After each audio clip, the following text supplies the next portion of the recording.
नमस्कार दोस्तों, मेरा नाम यशराज है। मैं कक्षा 10वीं का ही छात्र हूँ और मैं आज आपको क्षितिज भाग 2 हमारा हिंदी बुक जो है CBSE बोर्ड का, इसका पहला चैप्टर, इसके पदों की मैं व्याख्या करने जा रहा हूँ। एक सेकेंड, आप वीडियो अब हटाएं यह सोच के कि मैं आपके ही लेवल का एक छात्र हूँ और आपको शायद अच्छे से ना बता पाऊँ। तो पहले ये वीडियो देख लीजिए, एक पद ही देख लीजिए, 1 से 2 पद सुन लीजिए। अगर आपको अच्छा ना लगे तो फिर हटा दीजिएगा, ठीक है। तो इसे शुरू करते हैं। एक्चुअली हाँ, ये सूरदास के पद हैं, देव इसके बाद है। तो मैं शुरू करता हूँ यहाँ पे। यहाँ लिखा हुआ है, यहाँ कृष्ण ने मथुरा जाने के बाद स्वयं न लौटकर उद्धव के जरिए गोपियों के पास संदेश भेजा था। एक्चुअली कृष्ण जो है वो जब छोड़कर वृंदावन छोड़कर कंस को मारकर जब उन्होंने राजपाट वहाँ का संभाल लिया था, तो वहाँ पर एक मंत्री थे जिनका नाम था उद्धव, जो यहाँ पे जिनके बारे में व्याख्या की गई है। तो कृष्ण ने उन्हें भेजा था कि तुम जाओ और उन गोपियों को ये योग संदेश दो कि वो अब मेरी पूजा आराधना करना छोड़ दें और अपने दिनचर्या में लग जाए। तो वहीं यहाँ पर व्याख्या की गई है। पहले पद में बताया गया, पहले पद में गोपियों की यह शिकायत वाजिब लगती है कि यदि उद्धव कभी स्नेह के धागे से बंधे होते तो वे विरह की वेदना को अनुभूत अवश्य कर पाते। इसका अर्थ यही हुआ कि मतलब यहाँ गोपियों ने कुछ बातें उद्धव को कही हैं जिसे पढ़ने के बाद हमें भी ऐसा लगेगा कि हाँ, उद्धव जो है वो प्रेम के बंधन से काफ़ी दूर है। तो चलिए शुरू करते हैं पहले पद के साथ। पहला पद, उद्धव तुम तो अति बड़ भागी, अपरस रहत स्नेह तागेते नाहिन मन अनुरागी, पुरैन पात रहत जल भीतर तारस देह न दागी, ज्यों जल माह तेल की गागरी बूंद न ताको लागी, प्रीति नदी में पाँव न बोर्यो दृष्टि न रूप परागी, सूरदास अबला हम भारी गुर चाटी ज्यों पाकी। तो इसका अर्थ क्या हुआ वो मैं आपको बताता हूँ। हाँ, तो ठीक है, शुरू करते हैं। तो ये यहाँ गोपियाँ उद्धव को कहती हैं, उद्धव को यहाँ पर थोड़ा बिगाड़ के उद्धव बोला गया है, ठीक है ना। तो उद्धव तुम तो अति बड़ भागी हो, मतलब यहाँ जब ये उद्धव गोपियों के पास गए हैं, उन्हें कहा है कि हे गोपियाँ आप अपने कृष्ण प्रेम को त्याग दीजिए और आप योग के मार्ग पे चलिए, अपने दिनचर्या काम को करिए, अपने जीवन को आगे बढ़ाइए। तो गोपियों ने कुछ तानाकसी की है उद्धव पर, वो यहाँ पर बताया गया है कि उद्धव तुम तो बहुत बड़भागी हो। वास्तविक रूप में यहाँ कहा जा रहा है कि उद्धव जो बहुत ही दुर्भाग्यशाली है। क्यों कहा गया है? अपरस रहत स्नेह तागेते नाहिन मन अनुरागी, मतलब गोपियाँ कहती हैं कि हे उद्धव, आप स्नेह के धागे से बहुत दूर रहते हैं, आपका मन कभी अनुराग अर्थात प्रेम के पीछे नहीं जाता। अर्थात जो उद्धव है वो सदैव कृष्ण के पास ही रहते हैं, लेकिन फिर भी उन पे वो कभी भी कृष्ण की ओर प्रभावित नहीं होते, कृष्ण स्नेह उन्हें कभी नहीं होता। जबकि जो कृष्ण के चारों ओर रहता है वो सब कृष्ण प्रेम से प्रभावित हो जाते हैं। अगला, उन्होंने और कुछ बातें कही हैं। पुरैन पात रहत जल भीतर तारस देह न दागी। गोपियों ने कहा है कि उद्धव जो है वो पुरैन के पत्ते, मतलब कमल के उस पत्ते की तरह है जो जल के अंदर तो रहता है, सदैव जल में ही रहता है, लेकिन उसमें पानी की एक बूंद का दाग तक नहीं रखता। हाँ, वो हम लोग जानते हैं कि उसमें वैक्सी लेयर होता है तो उससे दाग नहीं लगता। तो वहीं उन्हें यहाँ पर उद्धव को भी बताया गया है कि इन्हें प्रेम से कोई मतलब नहीं है। जल जो है यहाँ प्रेम का रूप दिया गया है कि ये चारों ओर से कृष्ण से घिरे रहते हैं वहाँ पर, फिर भी इन्हें कृष्ण स्नेह नहीं होता, कृष्ण की ओर कोई आकर्षण नहीं होता। ज्यों जल माह तेल की गागरी बूंद न ताको लागी। एक और उदाहरण देते हुए कहते हैं कि आप उस तेल की घड़े के समान हैं जो जल में रहता है, मतलब जल में हम तेल से भरे हुए घड़े को जल में रख देते हैं, लेकिन उसे कोई प्रभाव नहीं पड़ता, उसमें एक बूंद जल भी नहीं भेद पाता उस तेल को। उसी तेल की तरह उद्धव हैं, उन्हें कोई प्रभाव नहीं पड़ता कृष्ण के प्रेम से। प्रीति नदी में पाँव न बोरियो, दृष्टि न रूप पराई। यहाँ गोपियाँ कहती हैं कि आप प्रेम की नदी में कभी अपने अपने पैरों को, पाँवों को प्रेम की नदी में तो कभी डुबाया ही नहीं। आपकी दृष्टि कभी प्रेम की ओर गई ही नहीं। आप तो इन सब चीज़ों से सदैव से दूर ही रहे। सूरदास अबला हम भारी, गुर चाटी ज्यों पागी। यहाँ पर पहले के कवियों का प्रचलन था कि वो आखिरी वाक्य में अपना नाम देते थे, इसलिए सूरदास यहाँ प्रयोग हुआ है, हर पद में हुआ है। तो यहाँ गोपियाँ कहती हैं कि हम लोग अबला नारी हैं, जो उस चींटी के समान है जो सदैव गुड़ से लिपटी रहती है। गुड़ मतलब मिठा या फिर चीनी से हमेशा लिपटी रहती है। आप यहाँ पर चींटी लग गई और वहाँ पर गुड़ है, उसको उठा के आप कहीं और रख दो, वहाँ पे अपने आप वो चली जाएगी। तो गोपियों ने अपने आप को भी वैसा ही बताया है कि उन्हें यह फर्क नहीं पड़ता कि कृष्ण कहाँ है, वो बस कृष्ण प्रेम में डूब जाती है। वो उस चींटी की तरह है जो हमेशा उस गुण से लिपटे रहना चाहती है। अगले पद की ओर बढ़ते हैं। मन की मन ही मांझ रही, कहिए जाई कौन पे उद्धव, नाही परत कहीं। अवधि आधार आवन की, तन मन बिथा सही। अब इन जोग संदेशिन सुनी सुनी, बिरहनी बिरह दही। चाहती हुती गुहारी, जितही तय उत्तय धार बही। सूरदास अब धीर धरही क्यों, मर्यादा न लही। यहाँ पर गोपियों ने यह कहा है कि हमारी मन में जो कृष्ण के प्रति अभिलाषा थी वो अब वैसे की वैसे ही रह गई। कृष्ण तो अब हमें छोड़ के जा चुके हैं। अब आप ही बताइए उद्धव कि अब हम लोग क्या करें, मतलब अब हम लोग कहाँ जाएं, कृष्ण तो हमें छोड़ के जा चुके हैं। अब यहाँ पर दूसरे लाइन का मैंने मतलब बताया कि कहिए जाई कौन पे उद्धव, बताइए उद्धव अब हम लोग कहाँ जाएं, ना ही परत कहीं। हमारा मन कहीं नहीं लगता, अब हम कहाँ जाएं, क्या करें। अवधि आधार अस आवन की, तन मन बिथा रहे। अब जब तक हमसे ये कृष्ण प्रेम किया जा रहा है, करते जा रहे हैं, जब तक हम ये कर सकते हैं हम करेंगे, और हम ये तन मन बिथा सही, और ये जो तन और मन की दुख है ये हम सहते रहेंगे। कृष्ण तो अब हमें छोड़ के जा चुके हैं, अब हम कुछ नहीं कर सकते, उनके आने का इंतज़ार करेंगे बस, और इस मन की व्यथा को सहते रहेंगे, इस मन की व्यथा मतलब दुख दर्द को सहते रहेंगे। अब इन जोग संदेशिन सुनी सुनी, बिरहनी बरही दही।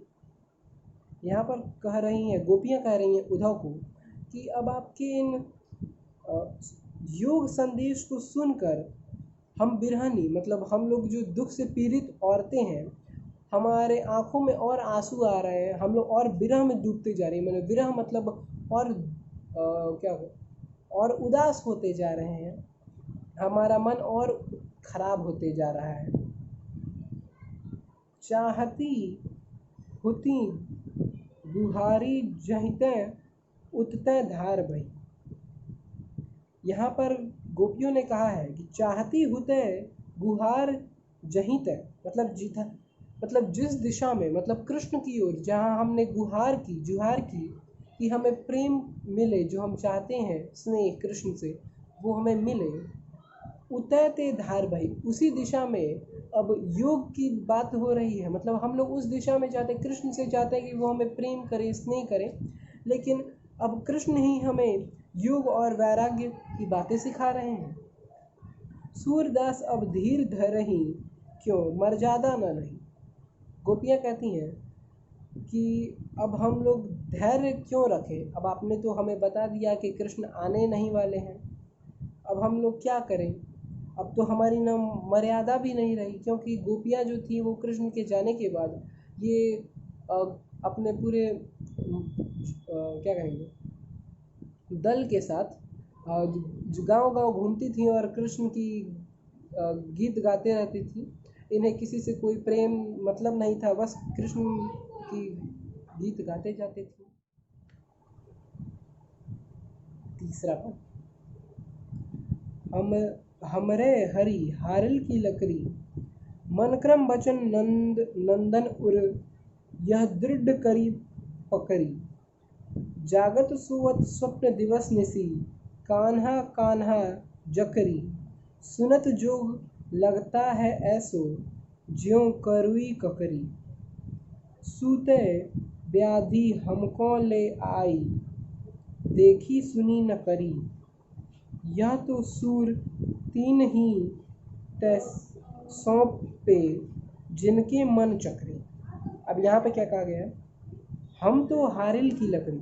अब देखिए यहाँ पर क्या कहा जाए, सूरदास ने उस पक्षी के बारे में बताया। एक हारिल नाम की एक पक्षी है जो अपने पैर में एक लकड़ी लेकर हमेशा घूमते रहती है। एक्चुअली हुआ यह था वास्तविक तौर पे कि जब समुद्र मंथन हो रहा था तो उस वक्त इस पक्षी ने देखा कि ये कितनी गंदी भूमि है, कितनी बुरी पाप वाली भूमि है, जहाँ से हम क्या होता है, जहाँ से अमरत्व का वो रस प्राप्त करने के लिए राक्षस तो राक्षस पर देवता भी लड़ाई करने लगे आपस में।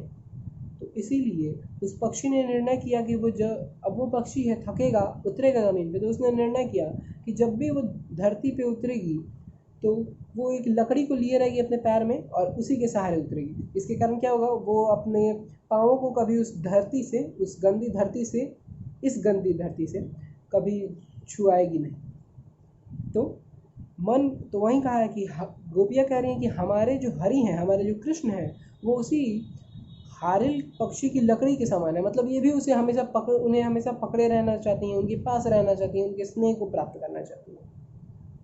मन क्रम बचन नंद नंदन उर, यह दृढ़ करी पकड़ी।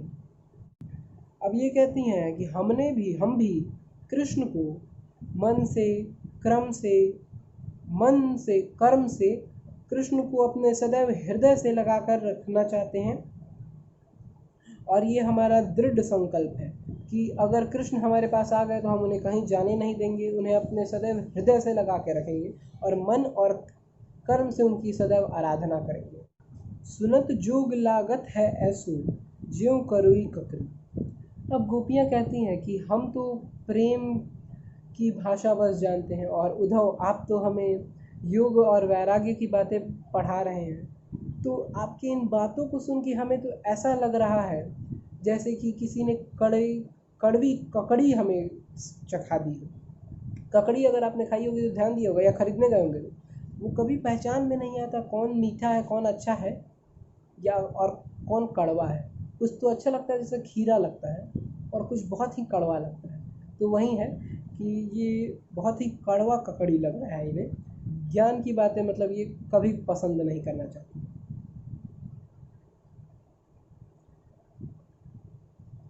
सूतो व्याधि हमको ले आई, देखी सुनी न करी। अब गोपियाँ फिर उद्धव से कहती हैं, एक और ताना मारती हैं कि उद्धव सूतो, आप तो एक ऐसी व्याधि मतलब एक ऐसा दुख दर्द हमारे लिए ले आए हैं, एक ऐसा रोग हमें दे दिया है आपने, जिसे न कभी देखी, न कभी देखा है, न सुनी, न कभी सुना है, न किसी ने भोगा है, न करी। जिसे कभी न किसी ने देखा है, न सुना है, न कभी भोगा है। यह तो सूर तीन ही तय सौंपो, जिनके मन चकरी। वो कहती हैं कि आप हे उद्धव, आप ये ज्ञान की बातें, वैराग्य की बातें उन लोगों को जाके कहिए जिनका मन सदैव भटकते रहता है, स्थिर नहीं है। हमारा मन तो कृष्ण में स्थिर है और कहीं भटकता भी नहीं। आशा करता हूँ यहाँ तक आपको सब स्पष्ट होगा। स्पष्ट है? और अगर नहीं तो जो किसी खास शब्द का अर्थ ना समझ में आए तो कमेंट बॉक्स में मुझे टिप्पणी कर दीजिएगा, मैं स्पष्ट कर दूँगा। चौथा पद, हरि है राजनीति पढ़ी आए। अब गोपियाँ कहती हैं, अब अंत में वो भी थक गई हैं, मतलब उदास हो गई हैं, तो अब वो कहती हैं कि हरि तो अब राजनीति पढ़ के आ गए हैं। मतलब अब हरि जो काफ़ी नटखट हैं, कृष्ण को शुरू में नटखट बताया गया है, चंचल बताया गया है, तो ये गोपियाँ कहती हैं, कृष्ण की ओर ताना मारते हुए कहती हैं कि हे कृष्ण, आप तो अब राजनीति पढ़ लिया, लगता है अब कृष्ण ने राजनीति पढ़ ली है। समुझी बात कहत मधुकर के, समाचार सब पाए। गोपियाँ कहती हैं कि हे मधुकर अर्थात हे उद्धव, हम आपकी सारी बातें समझ चुके हैं, आपकी सारी बातें हमें समझ में आ गई हैं कि क्या वो कृष्ण हमें क्या समाचार देना चाहते हैं, वो हम सब समझ गए हैं। आपको ज़्यादा व्याख्या करने की ज़रूरत नहीं है। एक अति चतुर होता है पहले ही, अब गुरु ग्रंथ पढ़े आए। गोपियाँ कहती हैं कि कृष्ण तो पहले से ही चतुर थे, अब गुरु ग्रंथ भी पढ़ लिया है। गुरु ग्रंथ सिखाना चाहते हैं, मतलब योग वैराग्य की बातें सिखाना चाहते हैं। जिन्होंने पहले खुद हमें प्रेम मुंह में फंसाया, प्रेम जाल में फंसाया, वो अब हमें योग की बातें सिखा रहे हैं। उद्धव भले बड़ी बुद्धि जानी जो उनकी, योग संदेश पठाए। गोपियाँ कहती हैं कि लगता है अब कृष्ण की बुद्धि बहुत बढ़ गई है, जो अब हमें योग संदेश पढ़ाने आए हैं, मतलब हमें योग संदेश पढ़ाना चाहते हैं जो उद्धव को भेजा है। उद्धव भले लोग आगे के, परहित दौलत ढाए। वो उद्धव की बड़ाई करते हैं, इस बार सचमुच बड़ाई करते हैं और कहते हैं कि उद्धव जो है वो अच्छे लोग हैं। मतलब कहा जाता है कि पुराने लोग जो होते हैं वो अच्छे होते हैं, अच्छे विचारों के होते हैं। तो यहाँ पर उन्होंने कहा है कि उद्धव जो है वो पहले के अच्छे लोगों की तरह है, जो दूसरे की परहित दौलत ढाए, मतलब दूसरे के हित के लिए, दूसरे की अच्छाई करने के लिए खुश होकर डोलते हुए चले जाएंगे। डोलते हुए मतलब खुश होकर तेजी में भागे दौड़े उनकी मदद करने के लिए चले जाएंगे। अब अपने मन फेर पाही है, चलत जो होते चुराए। ध्यान दीजिएगा, यहाँ पे आखिरी जो भाग है उसका पहले मतलब लगेगा। चलत जो होते चुराए, मतलब जो होता है, मतलब जो चोरी हो चुका हमारा मन था, अपने मन फिर पाहिए।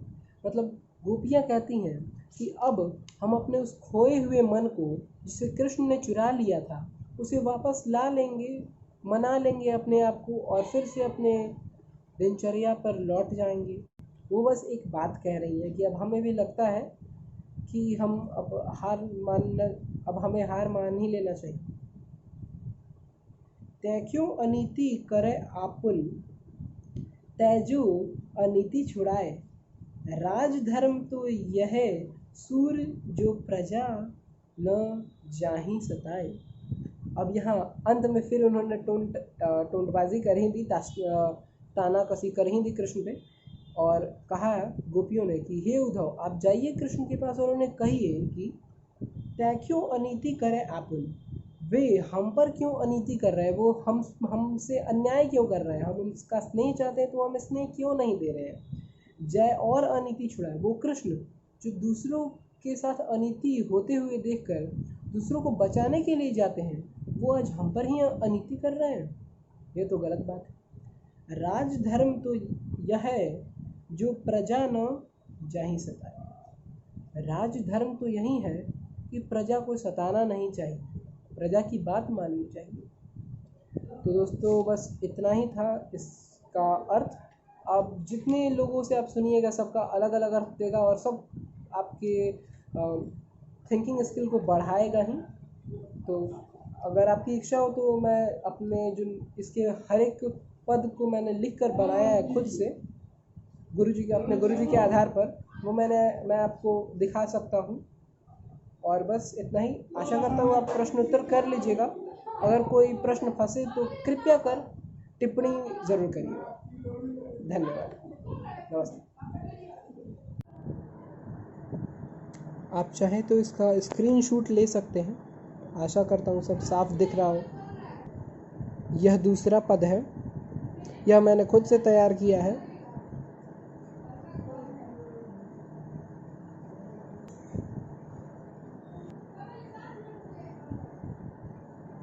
धन्यवाद। और हाँ दोस्तों, लाइक करना मेरे वीडियो को न भूलें। अगर आपको अच्छा लगे तो लाइक ज़रूर करिएगा और शेयर भी करिएगा ताकि आपके और दोस्त इसके अर्थ को स्पष्ट रूप से समझ सकें। ये थोड़ी ब्रज भाषा है, इसलिए आपको समझने में थोड़ी मुश्किल हो रही होगी। आज के लिए इतना ही, फिर मिलेंगे जल्द ही। धन्यवाद।